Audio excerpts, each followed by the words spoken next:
Hi, everybody. It's me, Mike Racine. I'm back with another episode of your favorite podcast about organized crime, The Sit Down. And it's nice to be here with you on this Thursday evening. The show should have been out Tuesday night. It wasn't. It should have been out yesterday.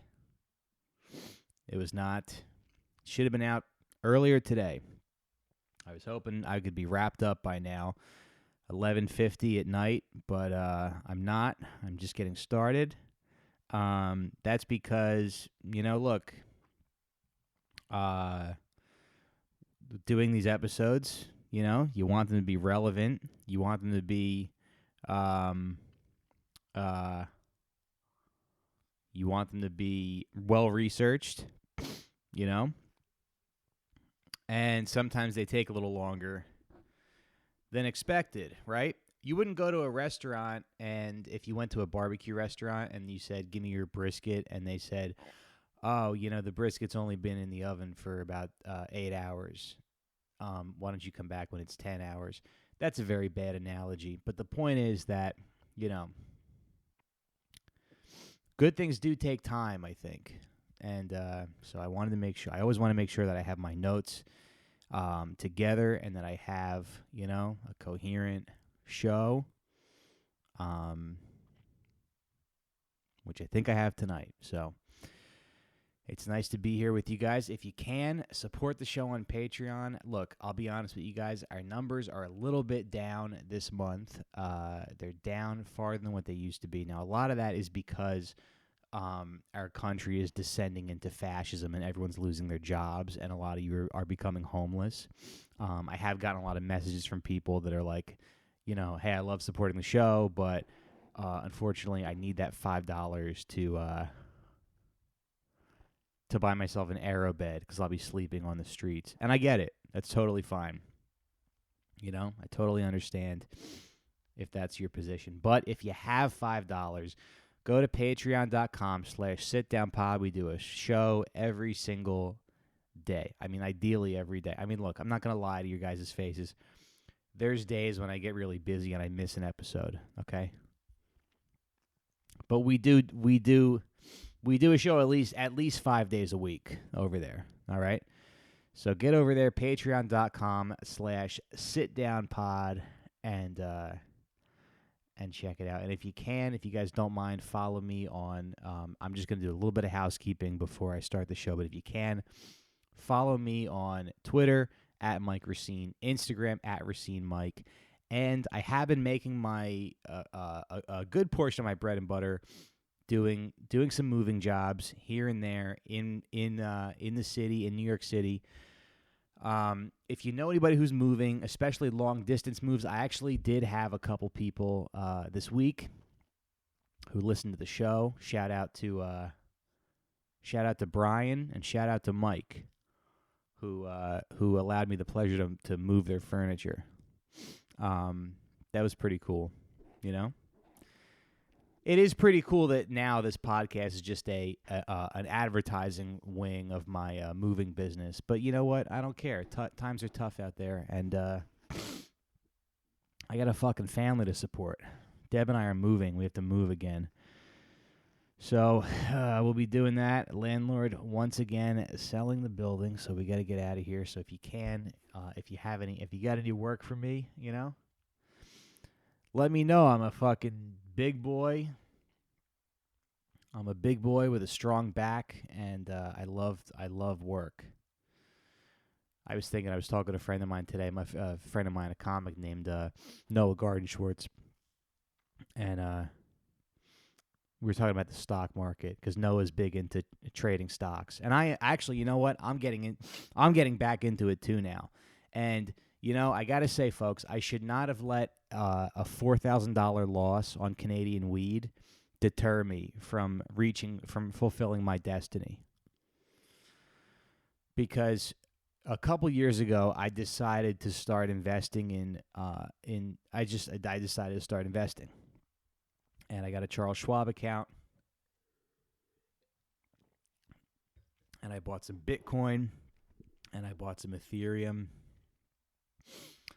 And I lost a good amount of money. And I got to say, I put a lot of eggs into that Canadian weed basket, which was pretty stupid. I invested in this company. I put a lot of money. I don't want to say how much it was, but it was a decent amount of money. And I don't want to tell you how much I lost, but I will tell you that about 70% of it is gone, you know? I don't regret doing that. I'm happy that I did. I don't know what money is stupid and it's fake. I don't know even what I would do with it. Having those stories is a lot of fun. If there's any young kids out there who are thinking about investing, but anyway, so I was talking to Noah and I was like, yeah, if I lose all my money, like I'll just make more. I'm not crippled, and my grandmother used to say that a lot. She would be like, "Are you crippled?" And I'm not. You know. All right. So,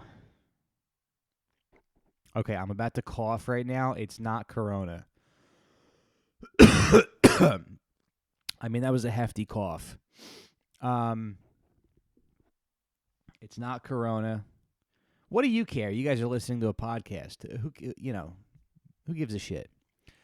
That was a good one though, but I think it's I'm pretty sure that was allergies. Anyway, gang. All right. So today's episode is a to me. I think it's an important one. Earlier today, I was doing some research for a sketch that I want to make, and I was reading up on some background for a particular character of a sketch that I want to do.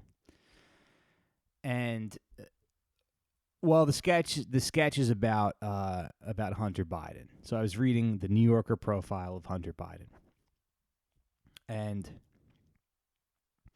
I'll tell you what, a lot of it was very interesting, but a lot of it also felt very wonky. A lot of it felt very much like, oh, he worked for this firm, and then he did this, and then he did lobbying for this company, and then he had a meeting with this executive in China, and I feel like I've really bombarded myself lately with political stuff. I think a lot of people kind of feel this way, that they have to be up on, what's going on with politics, but it's tough and it's boring and it's a lot of work, and the people who do that are certainly very dedicated to that lifestyle. But I was reading this article and I was like, man, I really miss it. And also watching the vice presidential debate last night, I couldn't help but feel like, man, I really miss the time in our lives when when the stakes just felt a little lower, but there was art and there were stories and there was comedy. We could make fun of people. And I feel like I've kind of saturated myself and bombarded myself with political stuff, and I think a lot of people are. So I'm not going to talk about anything political in this episode. We're going to talk about a police shooting. We're going to try to keep it light, and we're going to talk about how the cops murdered a woman in her home. This episode is going to be about Breonna Taylor, the murder of Breonna Taylor. Recently, some new developments, some body camera footage in the case has come out. And what I want to say is that,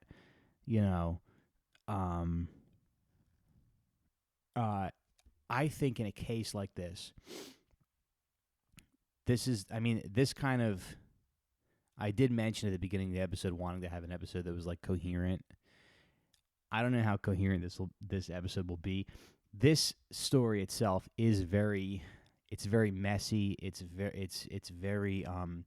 confusing. I've read up a lot on this. Well, a lot. I mean, more than the average. I probably know more than the average person about this case. But I also kind of feel like that's okay. And it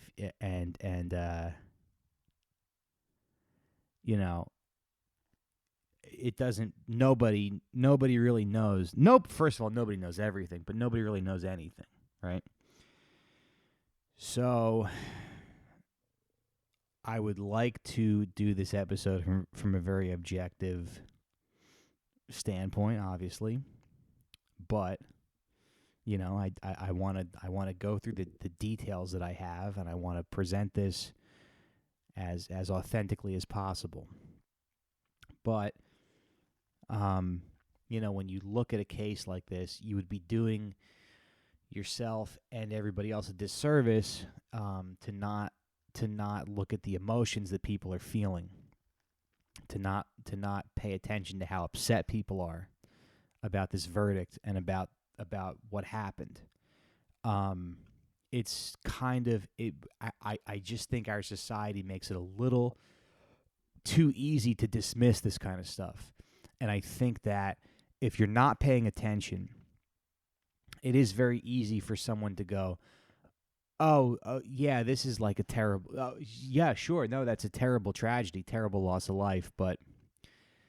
This and this happened, and it sucks, but I just think that I just think that rationalizations like that are way too easy, and we can't allow ourselves to give in to them.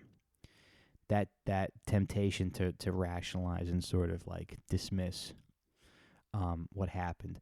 I was looking at, this was a couple weeks ago. I was looking at my friend Tim Dillon's Twitter, and Tim said that Tim had some tweet, and he said it shouldn't be acceptable for cops to kill you in your home, right? I mean that's pretty. Most people could get on board with that. But I decided, because I like punishment, I decided to look at the replies and read the replies.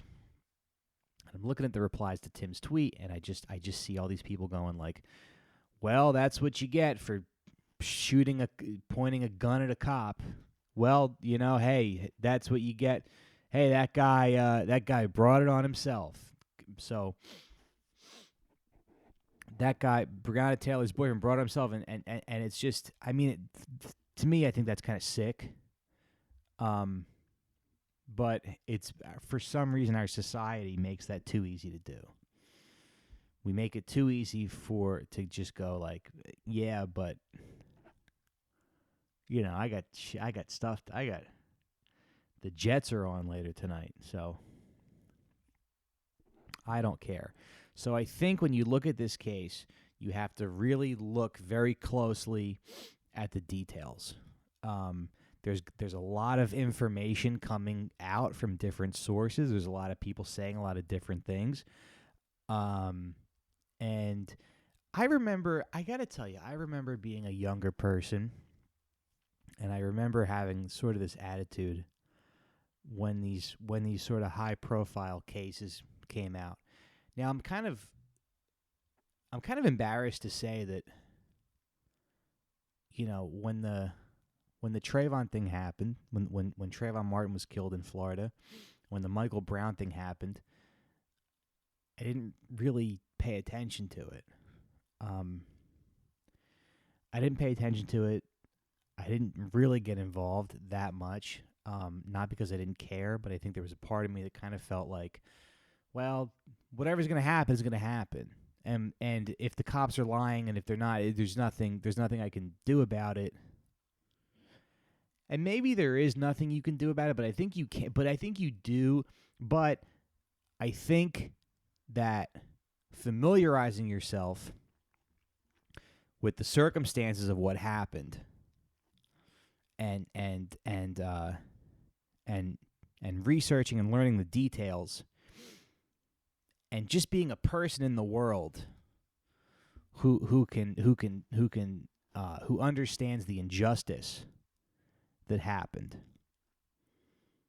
I think that in and of itself is a net positive for this world that we live in.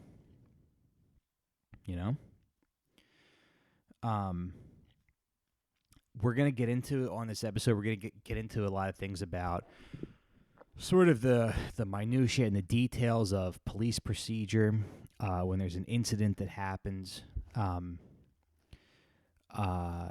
There is a lot of, like, from what I'm finding out, I mean, there is, I think that police procedure is a little more intricate than you would imagine. It's a little more, you know, it's more detail oriented. It's a little more. It's not as like gung ho and cowboy like as you might think. Okay. There's planning and there's paperwork and there's procedure and there's all this stuff and that stuff does have a tendency to complicate it, and it does have a tendency to make it make you want to kind of like give up and shy away from it, you know? And it also will make you want to go, oh, okay, well, it also does, it also, and I'm not saying that every single cop is incompetent, but there is very detailed procedure of handling matters like this, serving a search warrant and when there's an incident and whatnot.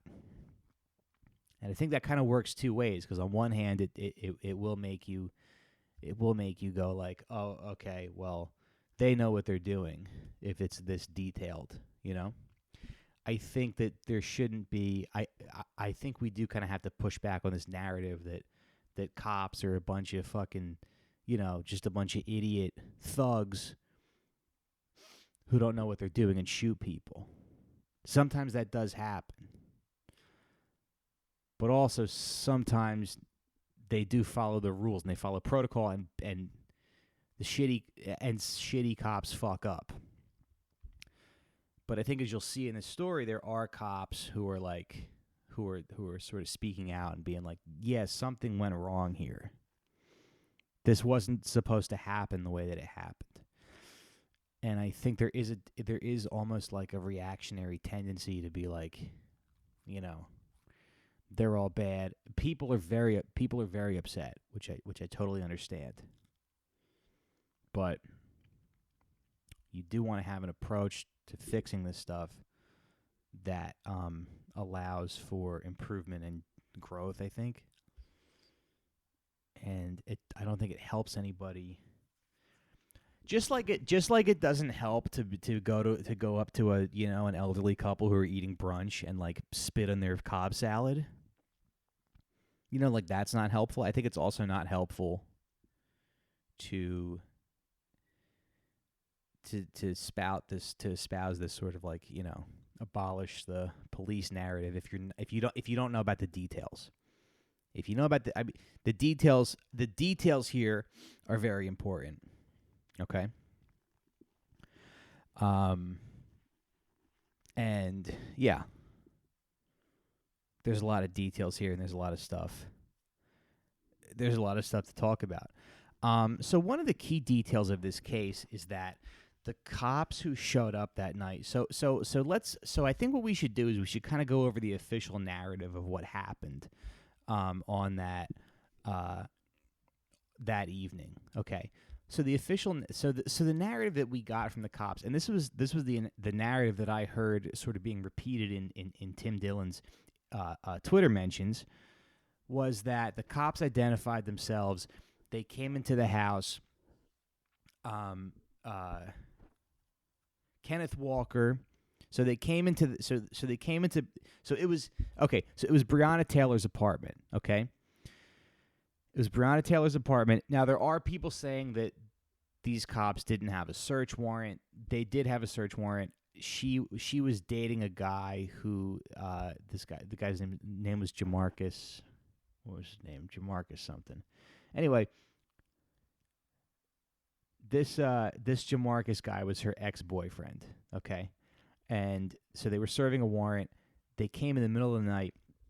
They identified themselves. Kenneth Walker took his gun. He shoots. They came in the building.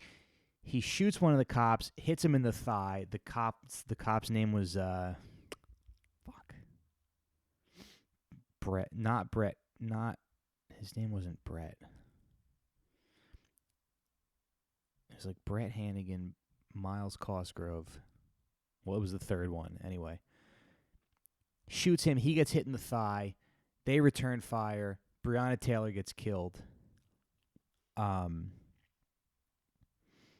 and that's what happened. So it's easy to look at those circumstances and be like, this is a terrible tragedy. All right, now from what I see, it's very crucial is if they announce themselves or not. Another detail was that because we only hear about the three cops who were involved in the shooting. Okay, I guess there were actually 5 cops though involved in the raid on her apartment, and then also something. Now I was listening to the New York Times podcast about this. Something happened with what the fuck is that cop's name? Brett Hannigan. Okay, so Brett Hannigan is the only right? No, what the fuck is that guy's name? Hold on. Sorry, folks. I thought it was Hannigan. Here's Allison Hannigan from American Pie. She's 46 years old. Can you believe that? Fuck. Hold on a second. It's in my recent searches. I'm an idiot. Brett Hankinson. Okay, so Brett Hankinson. So once the firefights start, Hankinson runs out of the apartment, goes to the back of the apartment, starts shooting at the back window. Now, another thing that we're not sure of is we don't know whose bullet actually hit the other cop in the thigh. We're not sure if it was Kenneth Walker's bullet, that's Breonna Taylor's boyfriend, or if it was one of Hankinson's bullets. Now, Hankinson was charged with a reckless endangerment, so he wasn't. So, from what I understand, is he wasn't charged with the shots that he fired at Breonna Taylor and Kenneth Walker, but he was charged for the other bullets that hit other apartment buildings. Now, there's definitely a case to be made where you say like, oh, he was only charged for the bullets that hit white people's apartments. You can totally make that. I'm not going to fight if you're going to make that case. It's not. I don't know. I mean, I don't know if it's really. I don't know if it's like productive, but I guess I won't fight if you're going to make that. If you're going to make that case. Now, I think another really important thing is because we all know Breonna Taylor's name.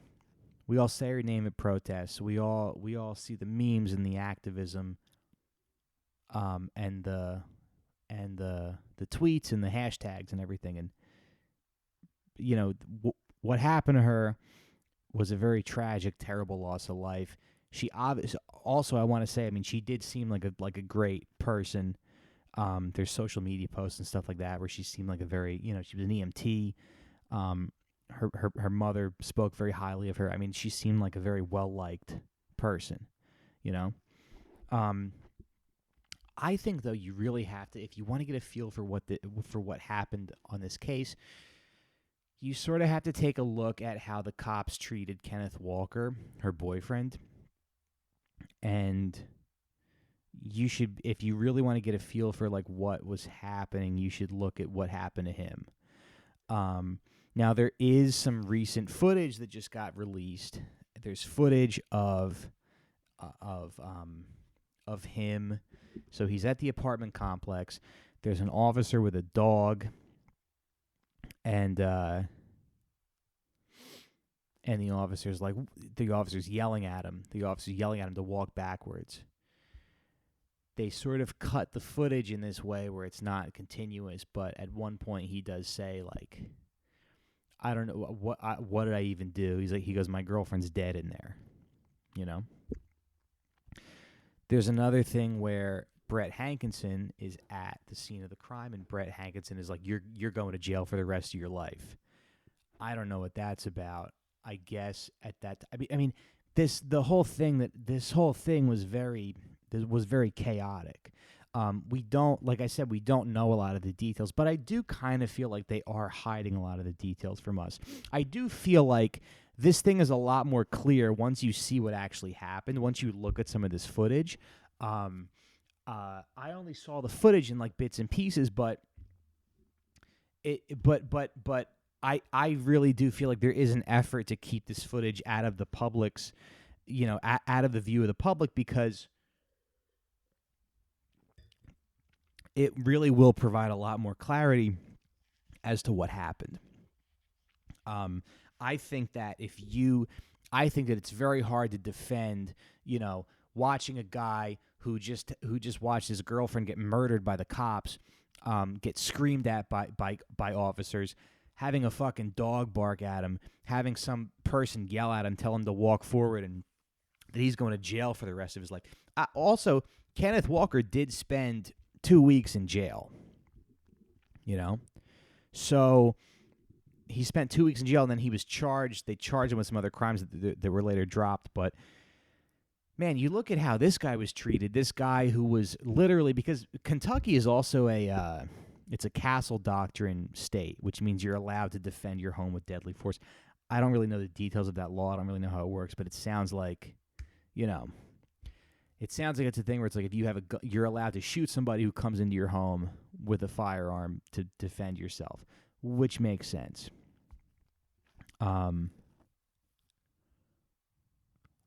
Yeah.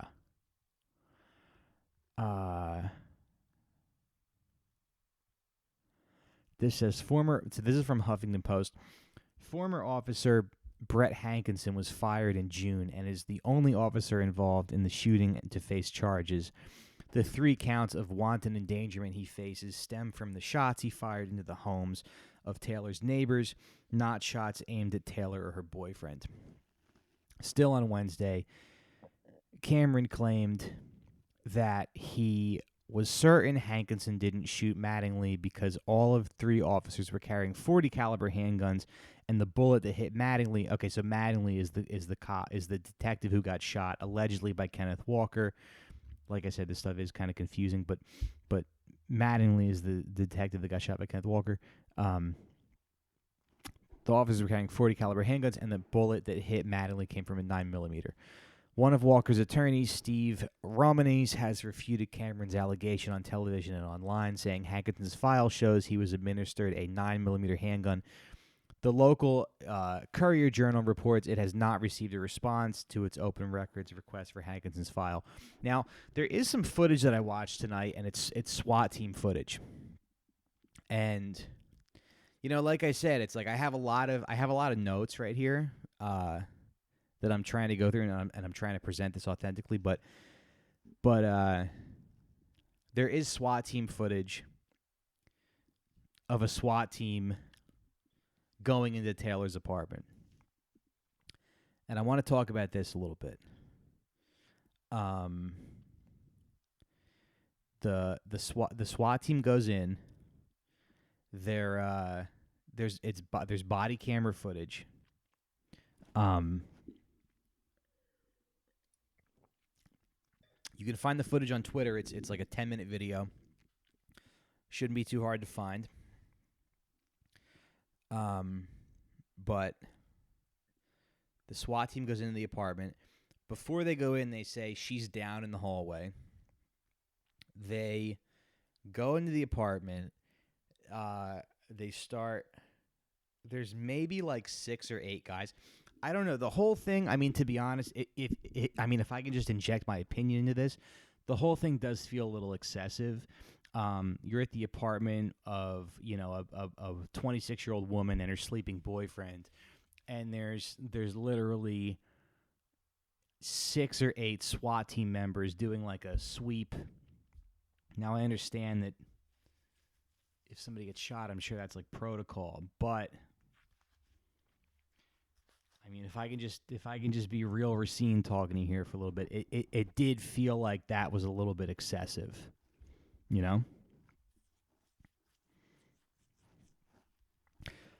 It did kind of feel like, okay, you have a dead woman on the floor. And then you have 6 or 8 grown men just kind of being like, "All right, hey, be careful, guys." All right, yeah. And then like, so they do a whole thing. I mean, she lives in like a little 1-bedroom apartment. Literally, she lives in an apartment that looks like the apartment that my grandmother had to move into when she had to sell her house. You know, it's a tiny apartment. They search the whole thing. They search her bedroom. They search under the bed. I counted it 5 minutes into the video. Somebody goes, check her pulse, right? Now, I'm sure there is a whole thing with police procedure and a way to handle these things and whatever, but it's like you just kind of feel like you just kind of get the sense that I'm sure whoever would be, I feel like I don't think the police department would want people to see this footage. Because just in my opinion, it does kind of demonstrate a lack of compassion. It just feels, the whole thing feels very like, it feels very cold, and it feels very procedural. And it just feels very like, oh yeah, by the way, there's a dead woman over there. Just be careful, guys. Don't watch your step. It's literally 5 minutes. They go check her pulse, and then I think at one point, you know, one of the guys says like, "Oh, she's done." But I just don't. But do you remember when you were a kid and you were like, "Oh, the SWAT team is cool"? I remember going to the Trenton police station,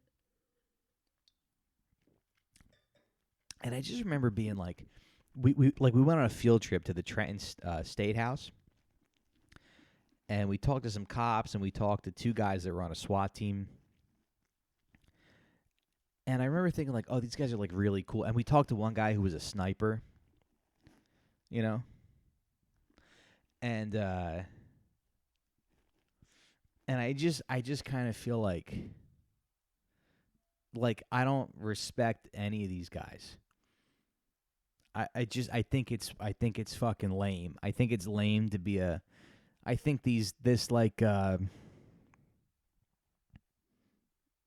know, I guess like, oh, look at me, I'm going to put on a helmet and I'm going to go to some girl's fucking 1-bedroom apartment. Some girl whose apartment looks like, you know, my fucking sister's place. And I'm going to put my helmet on and throw a fucking flashbang in there. I'm going to use my, you know, flashlight, and I'm going to like tactically look under her bed. I'm going to fucking tactically open her IKEA fucking wardrobe and just, you know, look through and be like, "Oh, we're clear." I don't know. I think it's very hard to respect cops. It's like you after years of reverence and respecting them. I don't know. It's just kind of like, what do you do again? It very much feels like kids playing dress up. I don't know. And that's not to say there aren't good cops out there. I think there are good cops. I think there are cops out there who sort of believe in what they're doing.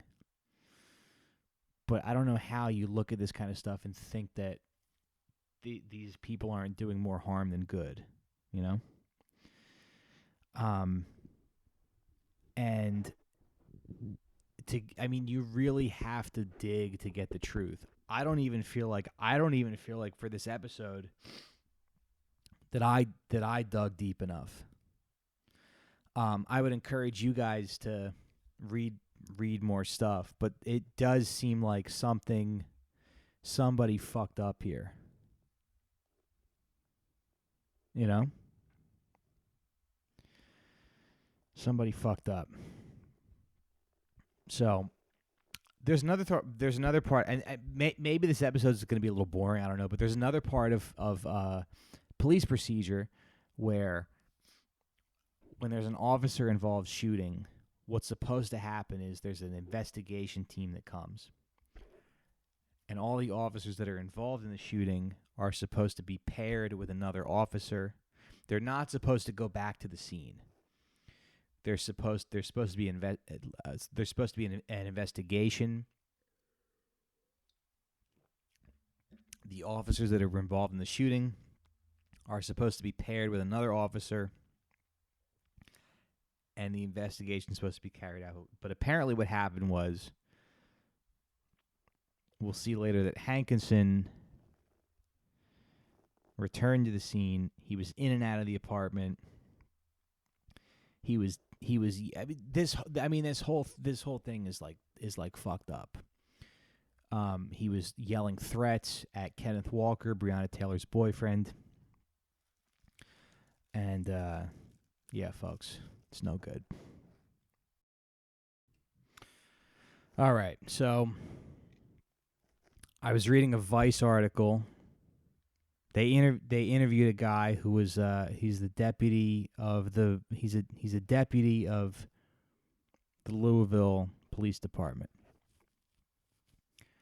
It says the guy's last name is Massey. It says Massey also makes it clear that involved officers were roaming freely. Something is wrong here. Something fucked up happened. Massey also made it clear that involved officers were roaming freely on scene after the incident, despite LMPD's explicit policy that they be separated and paired with a peer support officer.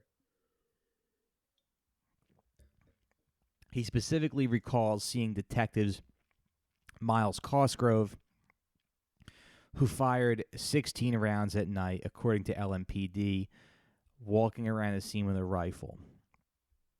There's also reports that the cops who showed up thought that somebody in the apartment was carrying a rifle. Now, I guess the thing that's hard is, like, I watched there's a Vice documentary. It's about 20 minutes if you want to check it out. There's video footage of them interviewing the officers that were involved in the shooting. And I think it's also easy to look at those interviews and to look at these cops who were like, oh, and then it's easy to feel bad for them. But the cops lie. I think that's kind of the biggest takeaway here. Is that my biggest takeaway, at least, is that cops lie, and that people are fucking bootlickers. And if you want the truth, you have to do the work. You got to read multiple articles. You got to be up at 1 o'clock in the morning. You got to have your wife in the other room being like, "Why don't you come to bed?" And you're like, this is my job. You know? You got to be like, "How dare you pull me away from my work of podcasting?" Here's another part of this article from Vice. According to Massey's testimony, SWAT was never informed about this raid. According to Massey's testimony, SWAT is regularly called in to execute high-risk warrants. While Taylor's was considered lower risk, according to a risk assessment matrix filled out for her address, Massey says that neither the matrix, which is scored based on potential threats that could be present, nor a plan for the raid was ever shared with him before it was executed. So apparently what they do, and I learned this tonight, is that when they serve a warrant, there's factors that there's a sort of like an algorithm, there's a matrix of conditions of who they're serving. And there's points assigned to certain factors and conditions of that warrant, right? So if there's known gang activity, they give that like 5 points.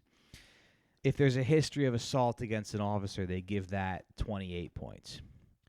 So if there's a weapon involved, they give that like 15 points or something like that. So this was a relatively low low-risk warrant. However, the HuffPost article that I read stated that they knew that they knew that there was someone in the apartment who was a licensed firearm owner. Taylor's apartment was a part of a broader investigation that they had been called to help with. We need to be briefed on everything at some time, he said. There has been some understanding in narcotics and CID, Criminal Interdiction Division, that we're not going to rush in to get dope. We're not going to treat human life is more important than any amount of dope. And that seems to be what this guy Massey was saying, is that even if you know someone is like a dope dealer, you're not going to put lives at risk. You're not going to go. It's just not worth it. What it seems like was that these cops were sort of too adamant about making an arrest and seizing money and drugs, and that they didn't really think it through. This says, according to Massey's testimony, SWAT is regularly called in to execute high-risk warrants. Now, that's the other thing, too. They're apparently they were serving a no-knock warrant. Now, it just seems like to me, if you're going to do a no-knock warrant, you should send a SWAT team in there, someone who is trained and capable to carry out something like that. It doesn't seem like these guys were ready for what was going to happen. Massey told investigators his team should have been briefed much more extensively, given that the raid on Taylor's apartment was part of a broader investigation they had been called to help with. We need to be briefed on everything at the same time, he said. There has been some understanding in narcotics. Yeah, okay, I read this already. Sorry, guys. My bad. The last article that I want to share with you, this is also from Vice. Apparently, the cops knew that there was someone in the apartment who was a registered firearm user, or a licensed firearm carrier.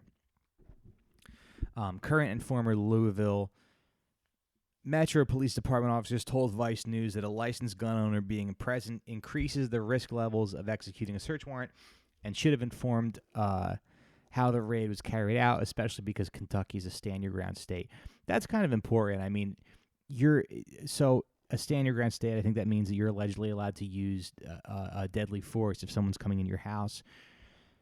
I know this is like a very basic sort of cliche point, but you don't hear any NRA people, and you didn't hear them when Philando Castile got killed, crying about gun rights, because you can be a black registered gun owner and there's no outrage when your girlfriend gets killed in her own fucking home. Immediately after officers rammed through Taylor's front door on the night of the raid, Walker says he fired a warning shot. He insists that he and Taylor. So this is an interesting part of the case too, because there's footage of Kenneth Walker. There's footage of Walker being like, he says something to the effect of like, she asked 10 times who's at the door. I don't know why they wouldn't identify themselves. They're claiming that they did. But if you're a 26-year-old kid with a gun, why are you? And you know there are cops at the door. Why would you shoot at them? Walker's initial shot allegedly hit Mattingly in the leg before officers returned fire. Now that's another part of the case that they don't know. They're not sure if it was Walker's bullet that hit Detective Mattingly. They let off 35 bullets, according to a lawsuit filed on Tuesday on Walker's behalf. Walker, who was immediately arrested following the raid, was charged with attempted murder of a police officer and assault. Yeah, he spent 2 weeks in jail and another 2 months on house arrest before the charges were dismissed in May. So just think about that. Someone comes into your girlfriend's apartment, you grab your gun, you fire off a warning shot, they start shooting at you. Some cop goes around the back of your house, starts shooting at the window, and then you get charged with attempted murder of an officer. I mean, come on, folks. It is more evidence of the dishonesty of LM. This is Walker's attorney. It is more evidence of the dishonesty of LMPD with connection to that case and the incompetence, Walker's attorney Stephen Romini said about the police department's request for intelligence on his client shortly before the raid on Taylor's home. If they didn't know he's there, that is so inherently incompetent and reckless. And if they did, why do they continue saying he didn't? They cannot be reconciled. So yeah, it looks like they have it just looks like this narrative of the cops being outgunned and outnumbered and having to protect us from these people. It's just a total crock of shit, you know? I'm reading this book right now. It's called The End of Policing, and it's very interesting. And you just start looking at they sort of break down like every aspect of policing in our society. And you just kind of start looking at the numbers, and you start looking at, well, I mean, the numbers are important, obviously.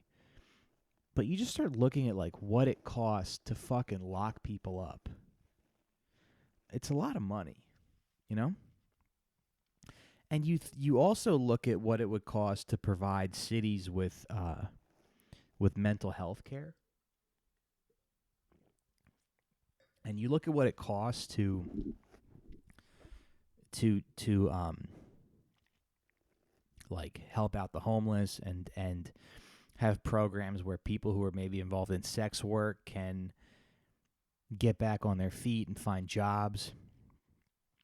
My big takeaway from this book is that, and I don't want to attack, I don't feel comfortable attacking like individual cops who are doing their job, you know?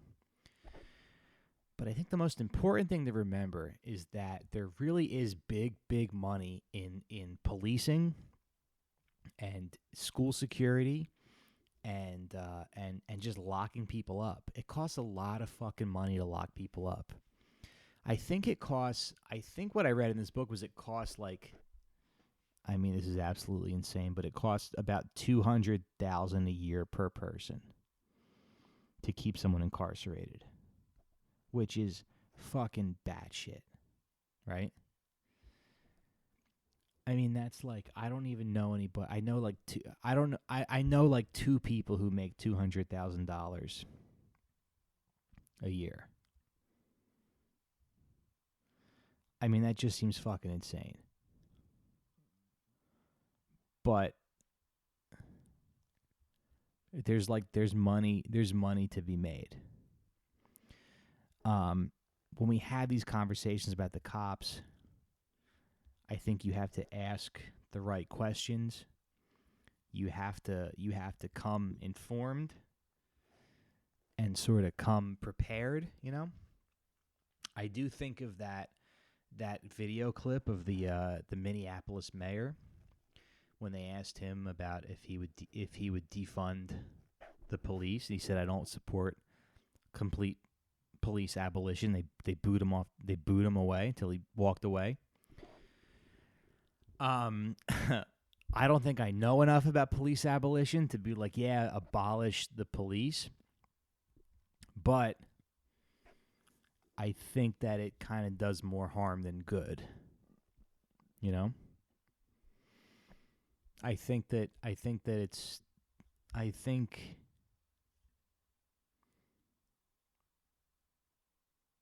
I might say that it's a net negative.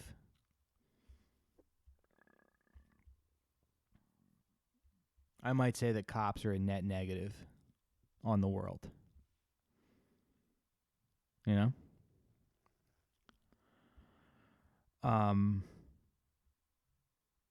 And yeah, and I think the more that we have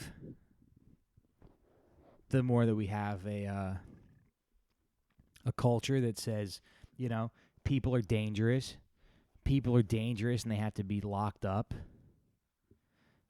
Joe Biden's son smoked crack, for Christ's sake. You know? You ever think about that? Just how many people, I mean, I'm going to vote for the guy, but do you ever think about like how many people are locked up for smoking crack because of Joe Biden's crime bill? And his son just gets to smoke crack whenever he wants. Folks, it's a very unfair world. I don't know what to do about it. Support the Patreon if you can. We do a show every day, and we'll see you next week. Bye-bye.